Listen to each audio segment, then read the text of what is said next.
Welcome to War Stories and Fairy Tales. I'm Scott, I'm your layman, and this is our history of war. And today we're looking for the first time at a people you've heard of, but we haven't talked about yet on this channel. You know what I'm about to say. Today, we're talking about the Romans and the battle that made the rest of the Mediterranean world set up and take notice of them. The battle that showed they might not be content to just be a power in Italy. The battle that showed the Romans were becoming a power to be reckoned with across the Mediterranean. Today, we're looking at the Battle of Beneventum, 275 BCE.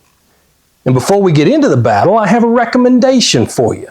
Mike Duncan's History of Rome podcast. Now, if you watched our last video about Alexander's victory at Gaugamela, you might have heard me mention Mike's name when I told you he and Dan Carlin are the OGs of historical podcasting. Well, Mike has been working on a podcast called Revolution since about 2013, but before that, his first podcast told the full story of the rise and fall of Rome from its mythical beginnings through the Republic to the Empire, and finally to the fall of the Western Empire in 476 CE. It's a huge story, encompassing about 1,000 years, and Mike did it in 193 episodes. You might need to give him a couple of episodes because his delivery is a little dry, especially in the first few episodes. But his research is really good, and he knows how to spin a good story. And by the time the Romans kick out the last of their kings, he hits his stride and gets some better equipment and starts telling jokes, and you won't want to stop. But just like I told you with Dan Carlin, don't go yet. Go check out the History of Rome at the link in the show notes, but do it after today's war story. Otherwise, I might just never see you again. So Mike Duncan, History of Rome, go check him out. Now, back to today's war story. So before we talk about the Romans, I want to catch up with the Greeks a little bit, because the last we saw them, they'd followed Alexander of Macedon, Alexander the Great, deep into the Persian Empire to kick Darius III, the King of Kings, off his throne, which they did. Alexander defeated Darius for the second and last time at Gaugamela, then chased him east into the mountains where Darius's own generals killed him and left him for Alexander to find. So Alexander kept going east just to make sure everybody knew who was the baddest cat in the jungle, and he made it all the way to western India before his men decided they didn't want to go any further. So he turned back west and marched back to Babylon, where he died in 323 BCE, which opened a huge can of worms for his empire, which by that time included the Greeks and basically the entire eastern Mediterranean and everything from Anatolia and the Levant to modern-day Pakistan. Because Alexander, being incredibly humble and also fully conscious of his own mortality and the importance of a smooth transition of leadership for such a large and new empire, had done a thorough job planning for the peaceful transition of power to his chosen heir, whom he had spent the last several years training to replace him. Yeah, right. If you know anything at all about Alexander, you know that entire last sentence was bullshit, because Alexander was incredibly not humble, and he seems to have thought he was going to live forever, and he doesn't seem to have made any effort at all to plan for a successor. Now, there's an urban legend that when it became clear he was dying and his generals asked who he wanted to succeed him, he replied, "The strongest." And that was the root of the wars of succession that followed. But that, unfortunately, seems to be just an urban legend. The truth is, he probably wasn't coherent enough as he was dying to answer the question. He said something, but nobody understood his answer. And then he was dead. And his empire started falling apart not long after his body was cold. His wife Roxanne was pregnant when he died, and the baby turned out to be a boy, but she was Bactrian from modern-day Afghanistan, so the boy was only half a Greek. And that was enough for some of the Macedonians and Greeks to decide they didn't want to support him as king. And by 311 BCE or so, Alexander's empire had fragmented into 5 pieces, each one ruled by one of his generals. The east, basically Iraq to India, held by Seleucus. Anatolia and the Levant, held by Antigonus. Egypt, held by Ptolemy. Thrace, held by Lysimachus. And Greece, held by Cassander. And Cassander died in 298, and the Greek states started to revert to independent kingdoms, just like they had been for most of their history. One of those kingdoms was Epirus, a long strip of land on the west coast of the Greek peninsula across from the Italian boot heel. And today's antagonist, King Pyrrhus of Epirus, is going to start from there. But before we talk about him, let's introduce the Romans. Of course, you've seen Gladiator or any of the dozen other movies about ancient Rome, and you know what Roman armies looked like, right? Well, maybe. Because most of those movies show the Romans during the imperial period, or more accurately, probably the 1st or 2nd century. But Rome wasn't always an empire, and the movies don't always get it right. And even imperial troops didn't look the same over the whole 500 years they were doing their thing. And the Roman army we're looking at today is from 275 BCE, a long time before any movie I've ever seen about Rome. So stick with me and let's see what we're working with here. First off, it's not entirely clear when the city of Rome was founded. There's evidence of humans living there at least as early as 16 or 1700 BCE, but archaeologists think the city itself was probably founded around the 750s BCE. According to the Romans' founding myths, it was a pair of twins named Romulus and Remus who started everything after they were left to die and rescued by a she-wolf. Romulus killed Remus when they disagreed about how to build their city. And sometime later, he married a woman who was descended from Aeneas, who had escaped the sack of Troy when the Greeks destroyed it back at the end of the Bronze Age. So right there in their founding story, you have an ancestral opposition to the ancient Greeks. You have a callback to some wild and badass roots. And a little warning that these people are going to kill pretty much anybody who stands in their way. And now we get into stuff we have actual records for. Rome had kings until right around 500 BCE when they kicked out their last king and decided they didn't want to put up with the whole absolute rule thing anymore. So they established a senate where the city's richest and most powerful guys could argue about what they should do. And because they recognized that the senate might not always be able to make decisions as quickly as necessary, they also elected 2 consuls to make decisions that couldn't wait. Now, this idea of a consul was an interesting one. They were the supreme rulers of Rome, but because they had equal authority, either one could veto the other's decisions if somebody was trying to grab some extra power. And they only served for a year, and they usually couldn't be reelected to consecutive terms. And in times of war, the consuls served as the joint commanders-in-chief of the army, usually taking the field at the heads of separate armies. So there was still room for deadlock there, especially when they were both in Rome. But the Romans found a little deadlock preferable to being at the whim of some king who didn't give a shit about his people. And then, in 390 BCE, a Celtic tribe called the Senones sacked the city. And the Romans decided, oh, hell no, that's not happening again. And they decided the best way to defend themselves was to conquer the world.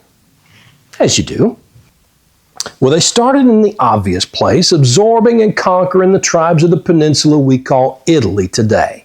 They absorbed the Etruscans and then the Latins and finally the Samnites. And by about 290 BCE, they controlled central Italy from coast to coast. So how did they do it? Well, it looks like they initially modeled their military organization and tactics after the Greeks, fighting in phalanx with spears like Greek hoplites. And much like the Greeks, the guys who could fight in the Roman army were the guys with something to lose, the ones who owned property. These guys probably came to the field with some combination of issued gear and their own equipment. So the legions you're used to seeing, where everybody looks the same and carries the same stuff, probably wouldn't have looked like that until 60 or 70 years after the period we're looking at today. And while the Greeks and Macedonians were evolving toward longer spears and deeper phalanxes, the Romans evolved in a different direction. They went from a phalanx to a formation they called a legion. So what was a legion? Well, I'm glad you asked. I was going to tell you anyway, but it's always good to be engaged with the story. A legion was the basic unit of maneuver for the Roman army, and it would stay that way for pretty much Rome's entire run. Of course, the size and composition of the legion would change many times, but it was always there. And in the 280s and 270s BCE, it was about 5,000 guys organized into 3 lines of heavy infantry. In the first line, you had the hastati, the youngest and most heavily equipped. Each of these guys carried a pair of javelins and a short sword. They wore a bronze breastplate and helmet and greaves and had a long oval shield called a scutum. Now, the scutum had not yet taken on the rectangular shape you're probably familiar with, so these guys couldn't form a shield wall in quite the way the later Roman armies did. But it offered good protection, and it gave the legionnaire the freedom to attack the way he preferred to, with his sword. We'll get to that in a minute. The second line was the principes. These guys were a little older than the hastati and equipped pretty much the same, except they wore lighter armor. And finally, in the third line, you had the triarii.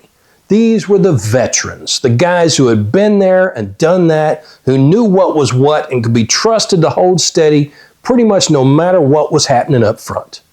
These guys carried the same kind of equipment and wore the same armor as the principes, but carried a lighter spear. And each of these lines was broken up further into smaller units called maniples. These were about 120 men strong, basically the equivalent of a modern infantry company, and led by a veteran officer called a centurion. So this legion, this 5,000 guys, was supported by a detachment of cavalry drawn from the wealthiest families. In the Roman Republic, to be an equestrian was to be a member of the nobility. These guys were light cavalry, not heavy. They still rode without saddles or stirrups, and their job was to use their mobility to keep the legion from being surprised, keep the enemy from knowing exactly where the legion was, and harass the enemy's flanks on the march or in battle. And the Romans also made more extensive use of light infantry than we've seen before in this series. A legion on the attack would have been preceded by a line of skirmishers whose job was to break up the enemy formation, cause casualties, and hurt morale with a shower of javelins and sling stones. The legion's basic attack was simple and brutal. The hastati would advance behind the skirmishers, who would peel away when the legion got close enough to start its attack. Then the hastati would initiate contact by throwing their javelins, which caused casualties, or even if they didn't cause casualties, would lodge in the enemy's shields, making them useless. And when the first line closed with the enemy, the legionnaire could use his scutum to fend off his enemy's sword or spear while he stuck his sword in the poor bastard's gut. Because when you're in an infantry line and you're toe-to-toe with your enemy, your focus gets real narrow. The guy in front of you is pretty much all you can see, and you're going to be looking for vulnerable spots you can stick a weapon into, mostly above his shield because that's where your eyes are. And the closer he gets to you, the less of him you can see. So if you can train your guys to get in close and keep their weapons low, push in with their shields and their shoulders, and then stab at the level of the belt buckle, they can put their enemies down before they even understand the danger they're in. And just in case the first line didn't do the trick, you had the principes coming up from behind to add weight to the charge and keep the first line from breaking. And then the triarii, who could hold the line and plug holes and exploit weaknesses, or even serve as a built-in reserve if the first two couldn't get the job done. See, Roman warfare wasn't about honor or glory. It was about winning. And they had another source of strength that we'll get into here in a minute. But first, back to the Greeks. As far as I can tell, these guys were still fighting in a formation very similar to the Macedonian phalanx that Alexander had used with such success across the Middle East and Central Asia. This was a 16 by 16 man square armed with a spear called a sarissa, 16 to 18 feet long. They carried small round shields about 2 feet across and wore armor of layered linen, which doesn't sound like it would be very effective, but the Greeks and Macedonians wore it across Asia, and it worked just fine. In fact, the linen armor provided them almost as good protection as bronze for much lower weight. And they barely needed armor or shields anyway, because in a tightly packed phalanx with 18-foot spears, there'd be 5 spears sticking out in front of the phalanx. Most enemies couldn't get close enough for armor to make any difference. The Macedonians also used cavalry that we would recognize as heavy cavalry. They probably couldn't charge the way medieval knights did because they rode without saddles or stirrups. But they could move fast and stick their spears in an enemy's flank before he could do anything about it. And they could play chicken with enemy infantry and break holes in their lines when the infantry dove out of the way of the charging horses bearing down on them. And in the half-century since Alexander's death, the Greeks had incorporated the ultimate heavy cavalry into their ranks.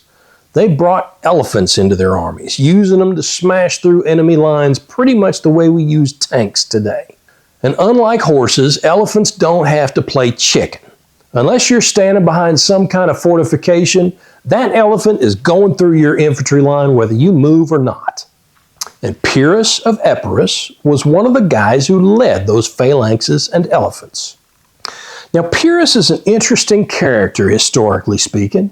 He was born around 319 BCE and was a second cousin of Alexander. So he started with an advantage as far as the ancient historians would have thought of him. He was highly regarded as a general in his own time, and even Hannibal, who we'll talk about when we get to Cannae, ranked Pyrrhus as a better general than himself, saying Pyrrhus was second only to Alexander and ranking himself third. So his contemporaries found him impressive, and he apparently wrote extensively about war, but none of his own writings survive. Which means pretty much all we have about him is what the Romans wrote, who had an incentive to make him look like an invincible badass, and what Hannibal wrote, who hated the Romans and would have praised Oscar the Grouch if he'd ever beaten them in battle. Which is a long way for me to say that I don't really see where Pyrrhus's reputation for being a great general comes from. It's true that he held his own in a very difficult situation, and he did defeat the Romans a couple of times, which was already hard to do in the 280s and 270s BCE. But I don't see where he belongs in the same league as Alexander and Hannibal. And if you stick around for the rest of this war story, you can decide for yourself.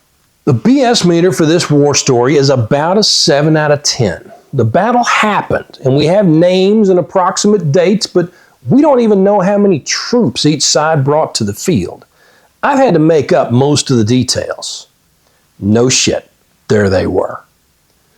So just like there were cities aligned with the Greeks in Asia Minor even before Alexander, there were also cities in the south of Italy that were aligned with the Greeks, whose populations identified with Greek culture and Greek philosophy and Greek ideals of how their societies should be organized. And these cities watched the Italian tribes being gobbled up one by the Roman Pac-Man and started to get nervous, with good reason. A few of them decided the thing to do was to ally themselves with Rome voluntarily before Rome could gobble them up. And a few others started getting ready to throw down. And by throw down, I mean they started asking the big boys on the other side of the Adriatic Sea for help. I mean, if a city goes up against Rome, somebody might get hurt. Much better if it's somebody from far away.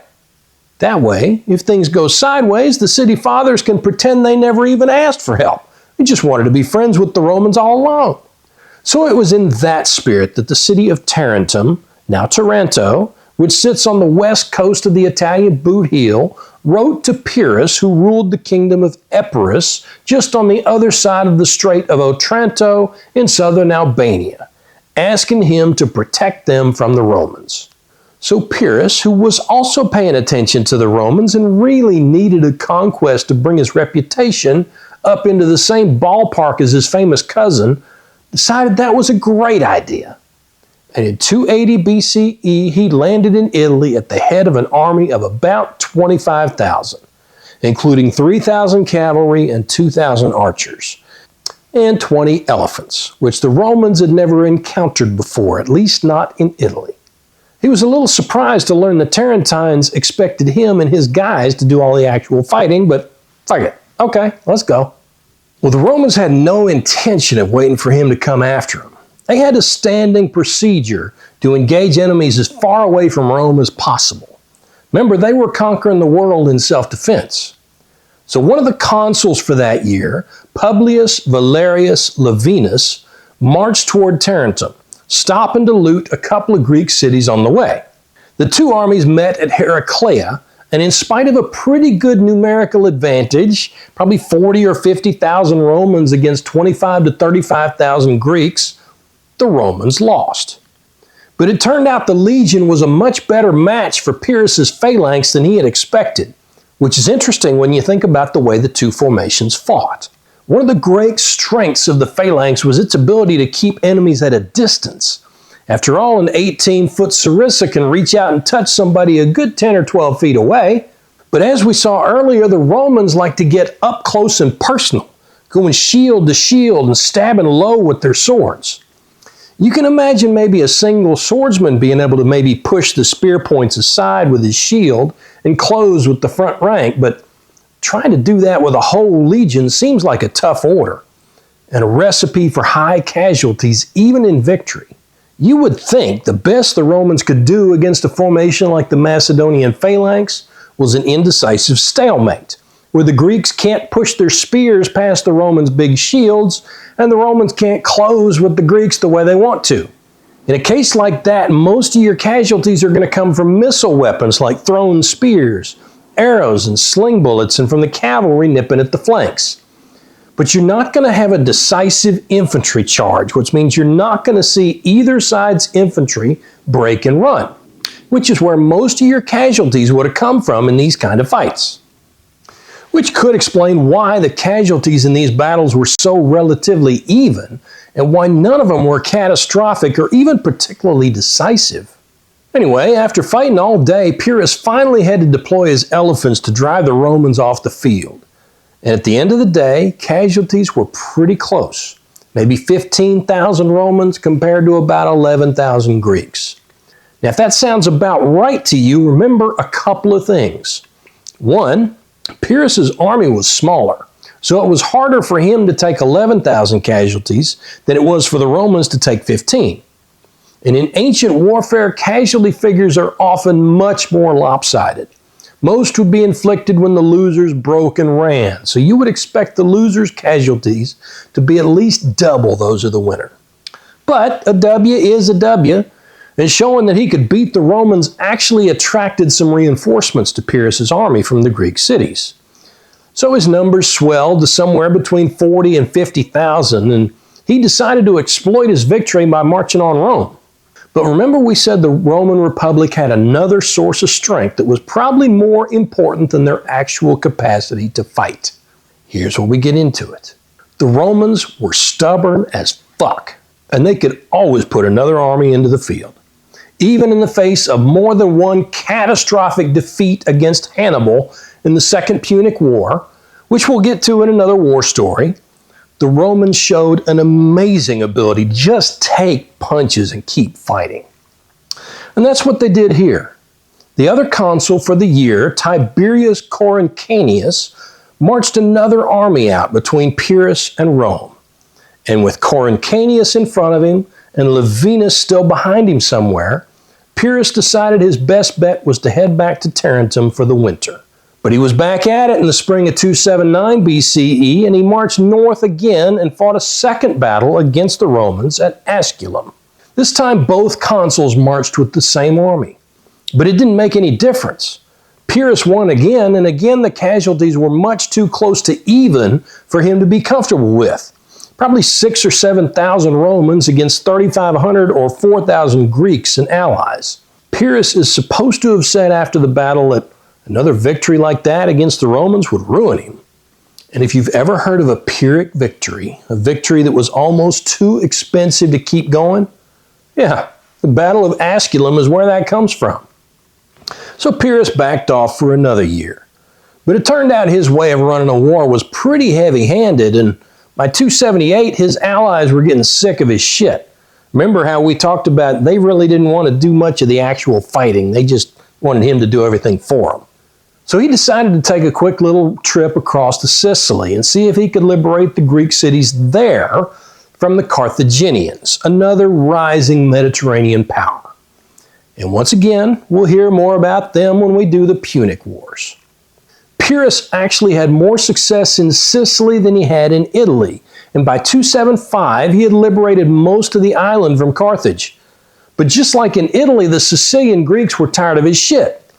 So he went back to Italy, and after a little scrap with a tribe called the Mamertines, he took the field against the Romans again, presumably with his friends a little happier to have him back than they had been a couple years earlier.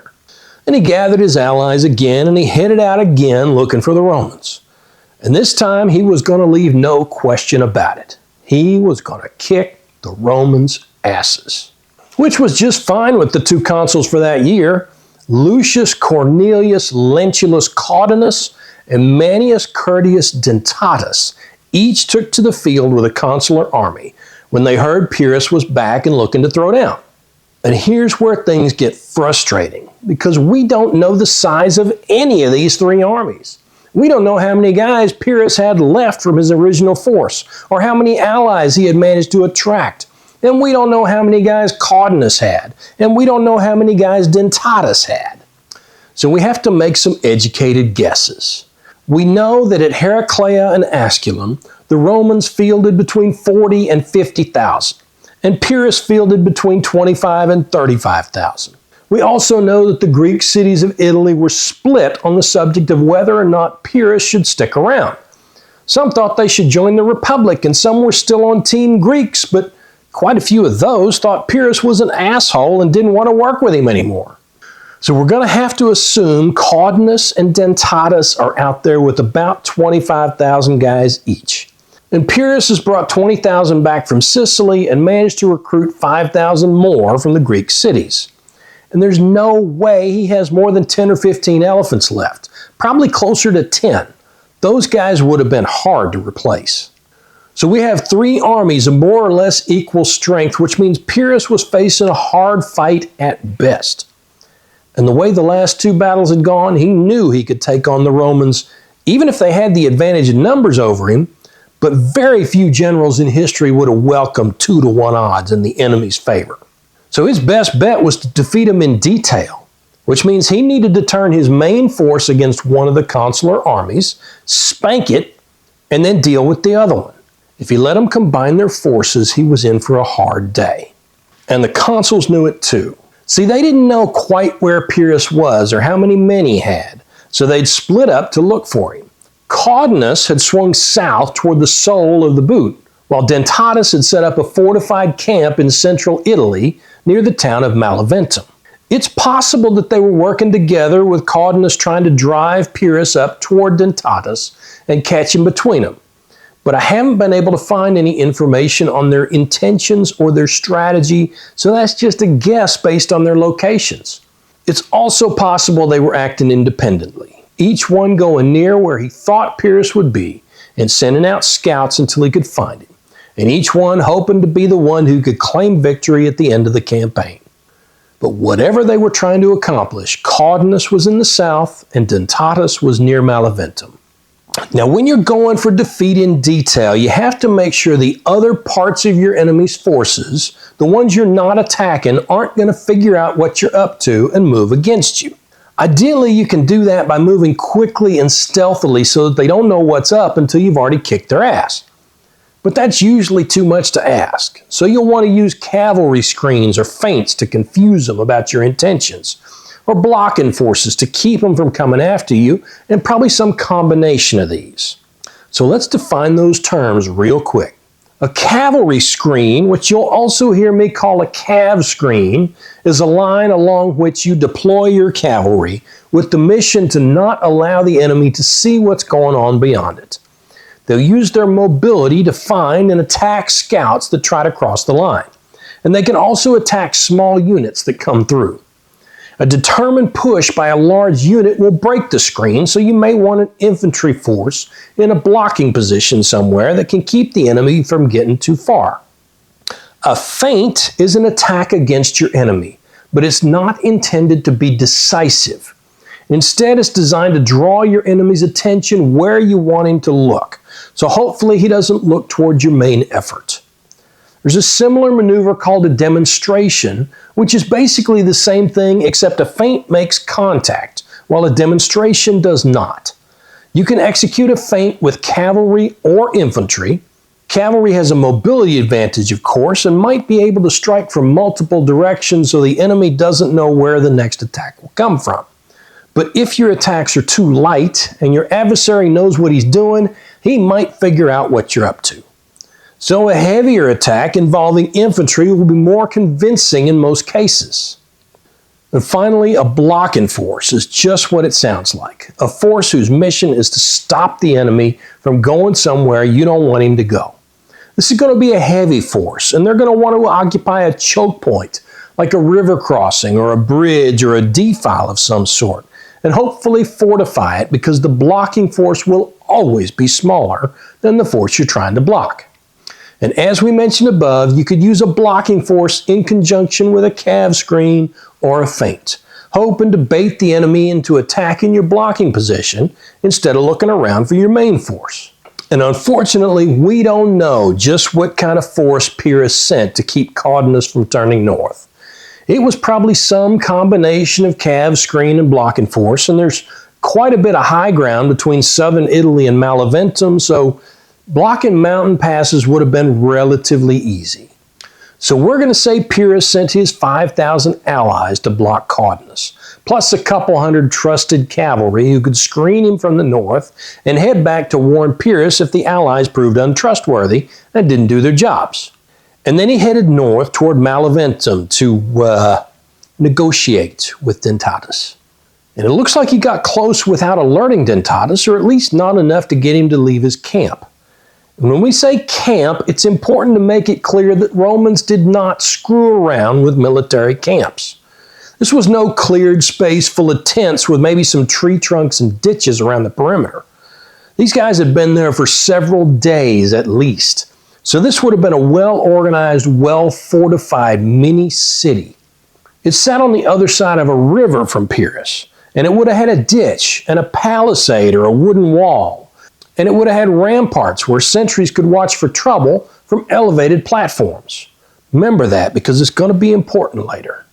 So Pyrrhus set up his camp a few miles from the Roman camp, intending to form his army up and offer battle the next day.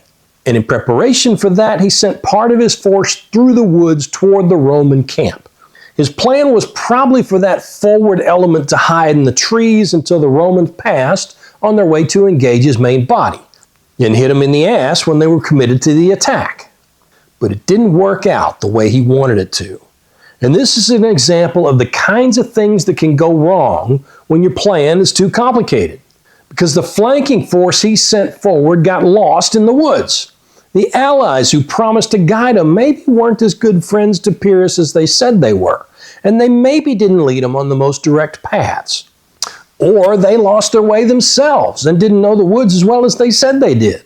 But however it happened, Pyrrhus's guys took longer to get into position than they were supposed to. And their torches burned out before they reached their objective. And it was well after sunrise when they finally made it to the edge of the woods, in full view of the Romans on their camp walls. And if the guides had actually double-crossed the Greeks instead of just leading them wrong, the Romans might even have been expecting them.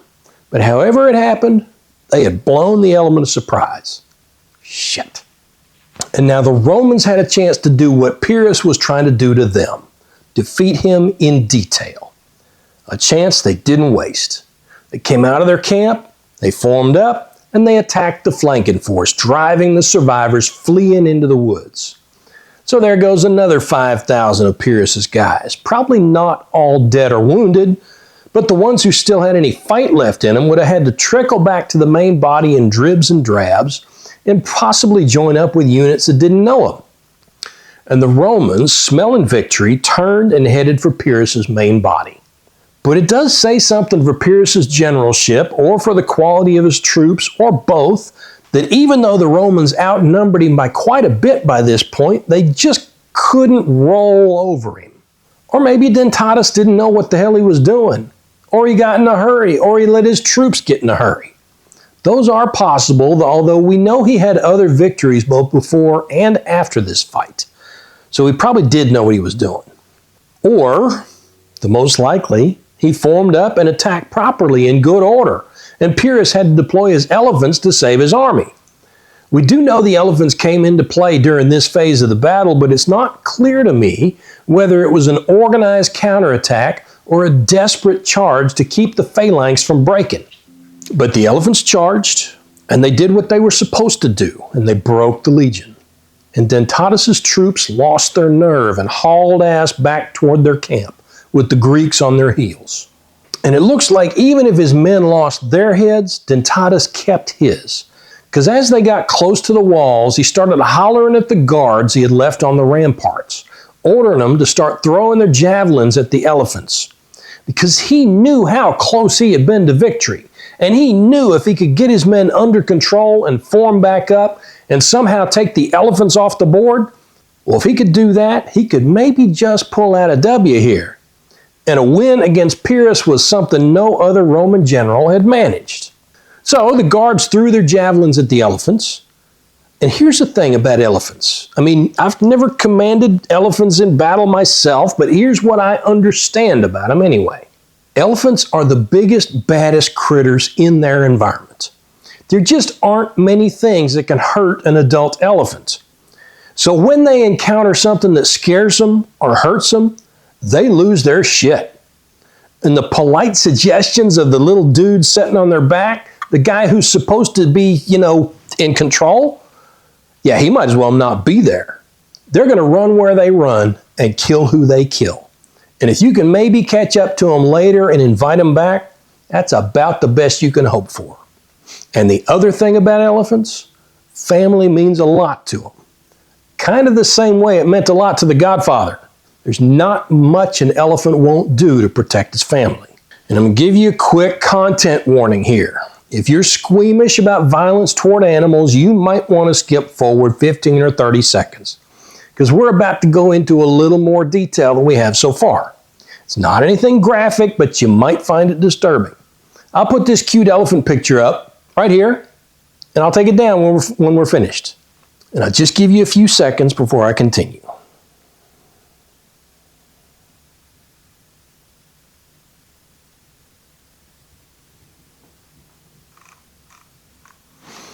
Okay. So one or two of these javelins caught a young elephant. Now, elephants can live more than 40 years in the wild, so I assume we're talking about a young adult, not a calf. And this young elephant freaked out, trumpeting in pain and terror and looking for his mother, who was also with the army. And that's where the thing about elephant families comes in. His mother started calling to him and rushed over to his side. And the two of them pretty much ignored the Greeks between them, trampling a bunch of them in their rush to get together. And that was what finally broke Pyrrhus's phalanx. A couple of terrified and injured elephants stampeding through it. And the Greeks, not being complete idiots, decided they needed to be somewhere else right the fuck now. And Pyrrhus's army melted around him. Now, I'm sure Dentatus managed to get his guys formed back up and marched out and claimed the field. At least one of our sources claims they captured 8 elephants, which means there was probably some kind of organized pursuit. But just like we don't know how many troops either side had, we don't know what either side's losses looked like. But we know enough to say that as battles go, looks like this one was not what you'd call decisive. Of course, Dentatus milked it as a great victory, and his PR crew must have been pretty good because he was elected consul again for the next year, which was very unusual. And it was the straw that broke the camel's back for Pyrrhus. Not only were the people who asked him to come help them out largely unwilling to fight, but because he was an asshole, they were drifting slowly farther from the Greek side and closer to the Romans. And after his retreat from Beneventum, and especially after the loss of what must have been most of his elephants if the Romans really captured 8 of them, he threw up his hands and said, "Fuck y'all, I'm going back to the house." And he went back to Epirus and was killed in battle a couple of years later in 272 BCE. No word on what happened to the captured elephants, unfortunately. And the Romans decided they didn't like the name Beneventum, which basically means bad place in Latin. So they settled some Romans there and changed its name to Beneventum, welcome, which is why we call this fight the Battle of Beneventum, even though it was actually fought outside Beneventum. So that's our war story. Let's check our scorecard. So reminder, each principle is graded on a scale of 1 to 5, with 5 being the best. I'll add a brief explanation for each grade. First one is mass. This is your capacity to bring overwhelming force to bear at the critical point on the battlefield. Both sides tried to make this happen, and neither one quite managed it. Really, if we can trust our sources, the only overwhelming force on any of these battlefields was the elephants. And at Beneventum, both sides saw just how unpredictable they could be. If his night march had worked, Pyrrhus would have had the edge here. But the way things went, this one comes out even. So Dentatus gets a 3, and Pyrrhus also gets a 3. Offensive. The degree to which you make things happen on the battlefield rather than waiting for your enemy to take action. Both sides started the game with a military doctrine based on an aggressive offense, and they both showed strong offensive tendencies during the battle. Pyrrhus with his night march, Dentatus taking advantage of the separation between the Greek forces, Pyrrhus pursuing when the Romans broke and fled back toward their camp. Again, I think they're pretty evenly matched here. So they both get a 4.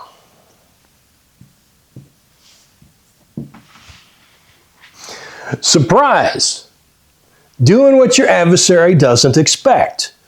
Pyrrhus takes this one definitely. The fact that his night march didn't work is certainly a failure, but he's the only one who seems to have tried to do something unexpected. So, Dentatus gets a 2. Pyrrhus gets a 3. Security. Keeping your forces from being surprised and retaining flexibility to respond to what your enemy does. I think Dentatus takes the edge here, if for no other reason than he fought close to his fortified camp. Pyrrhus made the decision to sacrifice security for the sake of surprise, and it didn't work out for him. So Dentatus ends up with a 3 on this one, and Pyrrhus gets a 2. Maneuver. Your capacity to maximize terrain advantages and attack your enemy where he's weakest. Again, the only example we have to look at here is Pyrrhus's night march. If it had worked, he probably would have been able to claim a decisive victory by enveloping Dentatus's legions. Dentatus, for his part, doesn't seem to have bothered much with maneuver, preferring frontal attacks against both parts of Pyrrhus's force. So here Dentatus again gets a 2, and Pyrrhus gets a 3. Objective. Understanding what you're there to do and making sure your people understand it as well. Everybody seems to have been pretty clear about what they were there to do. The Romans needed to get rid of Pyrrhus, and the Greeks needed to crush Dentatus's legions so they could turn and do the same to Caudinus. So here they both get a 3.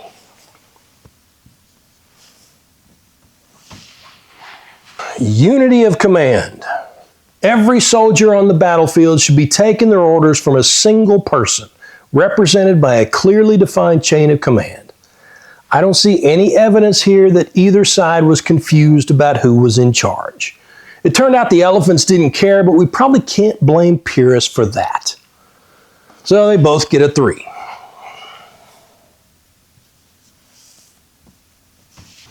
Simplicity. The less your troops have to think about what to do next, the more likely they are to successfully work as a team. Dentatus definitely has the advantage here. He attacked and attacked again, and when he figured out how to get the edge over the elephants, he had his guys throw javelins. Pyrrhus's plan was certainly workable, but had more moving parts than Dentatus's. And when his initial plan failed, his options were pretty limited. So here Dentatus gets a 4, and Pyrrhus gets a 2. Finally, economy of force. Your ability to protect your own forces as you act against the enemy. Dentatus takes this one too, if only by accident. The fact that he took advantage of the opportunity to defeat Pyrrhus in detail meant he could throw his whole strength against a portion of Pyrrhus's force, not once, but twice. So Dentatus gets a 3, and Pyrrhus gets a 2. And finally, our totals. Dentatus ends up with a 27, and Pyrrhus with a 25. So it's a close victory on the scorecard for Dentatus, just like we saw on the ground. And if the flanking march had worked, the story would have been much different, not only in the outcome of the battle, but in how we talk about these two generals. Because just like we see in the world today, the difference between being seen as a genius and some poor dumbass is often just whether or not your risky plan works. So thanks for watching. If you enjoyed this war story, please give me a thumbs up and hit that subscribe button. And please tell your friends about me, especially the one you're thinking about right now. Till next time, I'm Scott, reminding you to piss when you can. Have a good one.